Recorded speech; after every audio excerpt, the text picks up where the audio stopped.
அனைவருக்கும் வணக்கம்.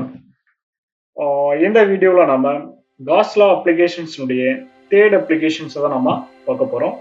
It is very interesting one. என்ன இந்த அப்ளிகேஷன்ஸ் அப்படின்னா, electrical field due to two parallel charge infinite sheets. Okay, அதாவது மின்னோட்டம் பெற்ற இரு இணையான முடிவிலா தட்டுகளினால் உருவாகும் மின்புலம்.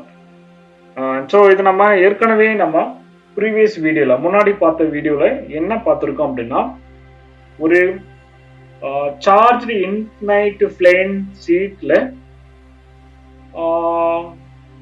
உருவாகக்கூடிய மின்புலம் என்ன அப்படின்னு நம்ம பார்த்துருக்கோம்.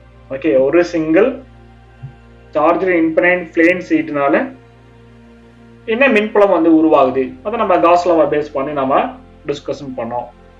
ஓகே, அதே போலதான் இங்கே நம்ம என்ன பண்றோம் அப்படின்னா, மின்னோட்டம் பெற்ற இரு இணையான முடிவிலா தட்டுகளினால் ஏற்படும் மின்புலம் என்ன அப்படிங்கிறத நம்ம பார்க்க போறோம்.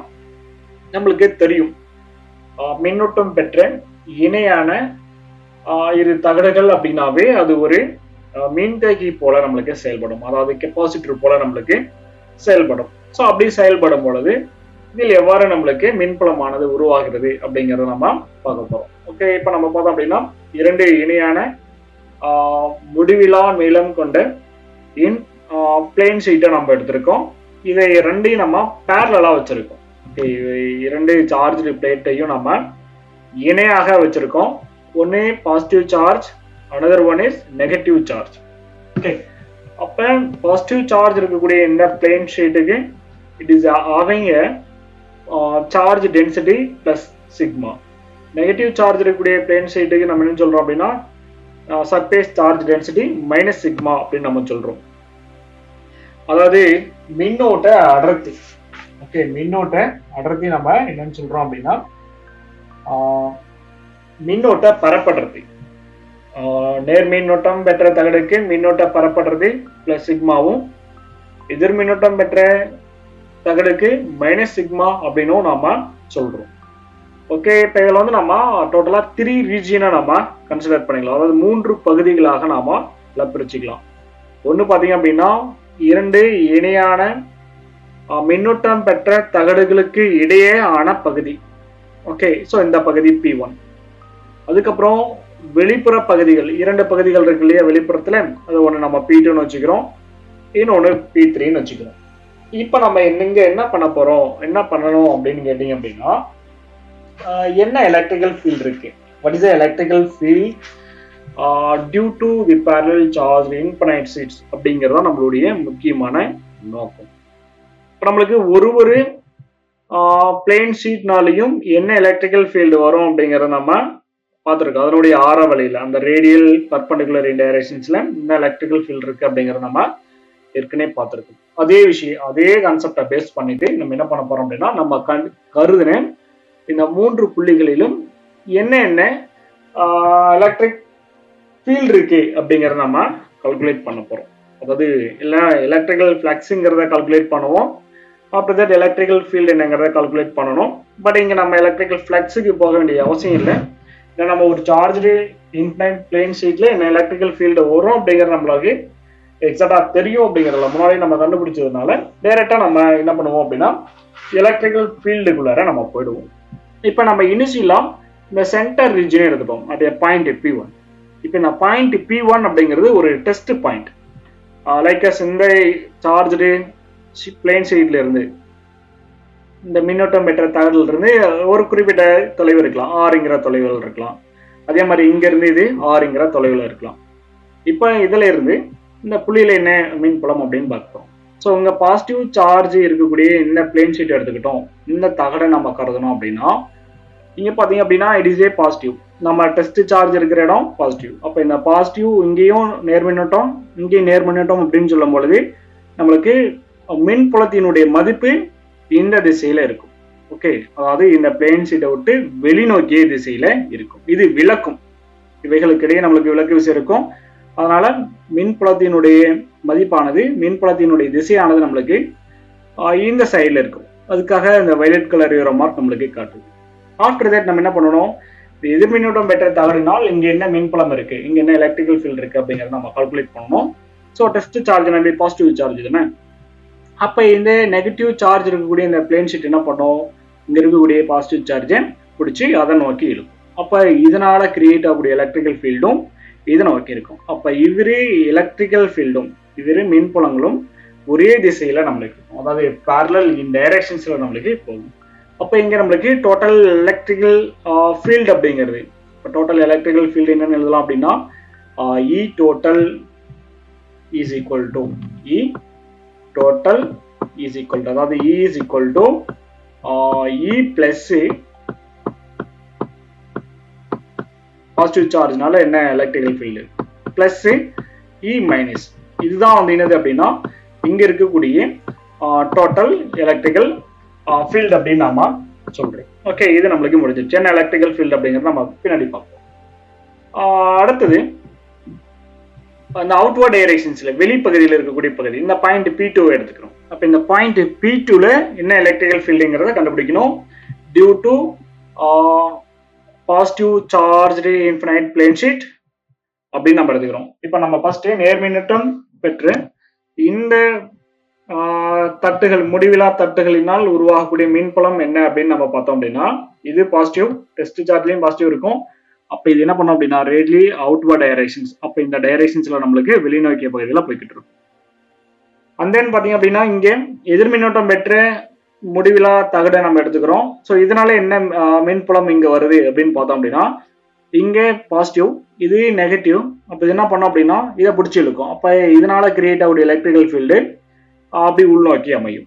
பட் இந்த பர்டிகுலர் பாயிண்ட் P2ல பாத்தீங்க அப்படின்னா ரெண்டு எலக்ட்ரிக்கல் ஃபீல்டு அப்படிங்கிறது கிரியேட் ஆகுது.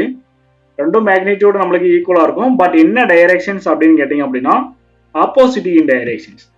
அப்ப ஆப்போசிட் இன் டைரக்ஷன்ஸ் அப்படிங்கறனால இங்க டோட்டல் எலக்ட்ரிக்கல் ஃபீல்டு இந்த பாயிண்ட்ல நம்மளுக்கு என்னவாக சார் இருக்கும் அப்படின்னா ஜீரோவாக இருக்கும். டோட்டல் எலக்ட்ரிக்கல் ஃபீல்டு பாத்தீங்க அப்படின்னா நம்மளுக்கு என்ன சார் அப்படின்னா zero. Okay, E vector is equal to என்ன சார் அப்படின்னா ஜீரோ. அதே போலதான் பாயிண்ட் P3லயும். ஓகே, பாயிண்ட் P3ல என்ன எலக்ட்ரிக்கல் ஃபீல்டு அப்படின்னு கண்டுபிடிக்க போறோம். இந்த நேர்மின்னூட்டம் பெற்ற முடிவிலா தட்டுனால என்ன எலக்ட்ரிக்கல் ஃபீல்டு. அப்ப இது நேர்மின்னோட்டம், இது நேர்மின்னோட்டம், இவைகளுக்கு இடையே மின்புலத்தினுடைய திசையானது இந்த திசையில நம்மளுக்கு இருக்கும், இந்த திசையில நம்மளுக்கு இருக்கும். And then minus q charge இருக்கக்கூடிய, ஓகே, அதாவது மைனஸ் சிக்மா பரப்படர்த்தி உள்ள மின்னோட்ட பரப்படர்த்தி உள்ள இந்த முடிவிலா தட்டினால் ஏற்படக்கூடிய மின்புலம் என்ன அப்படின்னு பார்த்தோம் அப்படின்னா இது உள்நோக்கிய திசையில் அமையும், அது இந்த பகுதியில் இருக்கும். ஓகே, அப்ப இவ்விரு மின்புலங்களும் சமமான மதிப்புடையவை. பட் ஆனா எதிரெதிர் திசையில நம்மளுக்கு இருப்பதனால் நம்மளுக்கு என்ன பண்ணோம் அப்படின்னா ஒன்றை ஒன்று சமன் செய்கிறோம். அப்ப இங்க இருக்கக்கூடிய மொத்த மின்புலத்தினுடைய மதிப்பு நம்மளுக்கு சுழியாகிவிடும். ஓகே, ஆஃப்டர் தட் நம்மளுக்கு சென்ட்ரல்ல மட்டும்தானே நம்மளுக்கு மின்புலம் இருக்கு. ஸோ அந்த மின்புலம் E inside is equal to sigma by 2 epsilon naught plus sigma by 2 epsilon naught. இது எப்படி சார் வருது? நம்ம ஏற்கனவே முன்னாடி நம்ம கண்டுபிடிச்சிருக்கோம். என்ன இதுல இருந்து சார் அப்படின்னா electric field due to charged infinite plane sheet. Okay, infinite plane ஷீட்ல இருந்து நாம கண்டுபிடிச்சிருக்கக்கூடிய மின்புலத்தினுடைய மதிப்பு.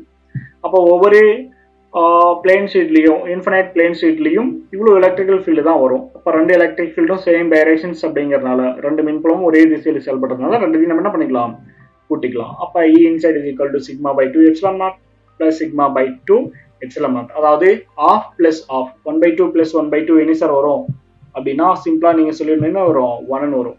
ஓகே, அரை பிளஸ் அரை. ஓகே, இது எதுக்கு ஈக்குவல் அப்படின்னா so 1. Okay, 2/2 is equal to 1. அதே விஷயம் தான் இங்கேயும் 2 sigma divided by 2 epsilon naught அப்படின்னு வரும். ஓகே, நம்மளுக்கு இந்த 2 ரெண்டுமே என்ன ஆயிடும் அப்படின்னா கேன்சல் ஆயிடும். அப்ப ஃபைனலா நம்மளுக்கு என்ன சார் கிடைக்கும் அப்படின்னா சிக்மா பை எப்சிலான் நாட் அப்படின்னு கிடைக்கும். இந்த இன்சைட்ல இருக்கக்கூடிய டோட்டல் எலக்ட்ரிக் ஃபீல்டினுடைய மொத்த மின்புலத்தினுடைய மதிப்பு பாத்தீங்க அப்படின்னா sigma divided by epsilon naught அப்படின்னு நம்மளுக்கு கிடைக்கும். சிக்மா பை எப்சிலான் நாட் அப்படின்னு நம்மளுக்கு கிடைக்கும். இப்ப இதுல இருந்து நம்ம கண்டுபிடிச்சிருக்கிறது என்ன சார் அப்படின்னா என்ன எலக்ட்ரிக்கல் ஃபீல்டு அப்படிங்கிறத நம்ம கண்டுபிடிச்சிருக்கோம். இப்போ இந்த directions of the electrical field அப்படிங்கிற இந்த மின்புலத்தினுடைய திசை எப்பவுமே என்ன சார் பண்ணோம் அப்படின்னா பிளேஸ் டைரக்ட்லி பாசிட்டிவ் சார்ஜா இருக்கு தென் பார்த்தீங்க அப்படின்னா நெகட்டிவ் பாயிண்ட் இருக்கு in everywhere inside the place. So அதனுடைய டைரக்ஷன்ஸ் நம்மளுக்கு என்ன பண்ணோம் அப்படின்னா இங்கே நம்மளுக்கு தெரியும். ஓகே, இப்போ பாசிட்டிவ் சார்ஜ்னால and the directions of electric field inside the plate is directed from the positive charged plate to negative charged plate. அதாவது வேற ஒன்றும் இல்லை, இந்த பாசிட்டிவ் சார்ஜ் பிளேட்னால இங்கே ஒரு மின்புலம் உருவாது அப்படின்னா அது எப்படி இருக்கும் அப்படின்னா பாசிட்டிவ் சார்ஜில் இருந்து நெகட்டிவ் சார்ஜை நோக்கி இருக்கும். இந்த நெகட்டிவ் சார்ஜினால இங்கே ஒரு மின்புலம் கிரியேட் ஆகுது அப்படின்னா அதுவும் பாசிட்டிவ் சார்ஜ் வந்து நெகட்டிவ் சார்ஜை நோக்கி இருக்கும். இது இந்த இன்சைடில் நீங்கள் எந்த பாயிண்டை நீங்கள் கருதிக்கினாலும் இது இந்த மாதிரி தான் இருக்கும் அமையும் அப்படிங்கிறது தான் இதனுடைய ஃபைனல் ரிசல்ட்ஸ். ஓகே, அடுத்ததாக இருக்கு சம் கண்டிஷன், சின்ன சின்ன கண்டிஷன்ஸ் வந்து நம்மளுக்கு இருக்கு.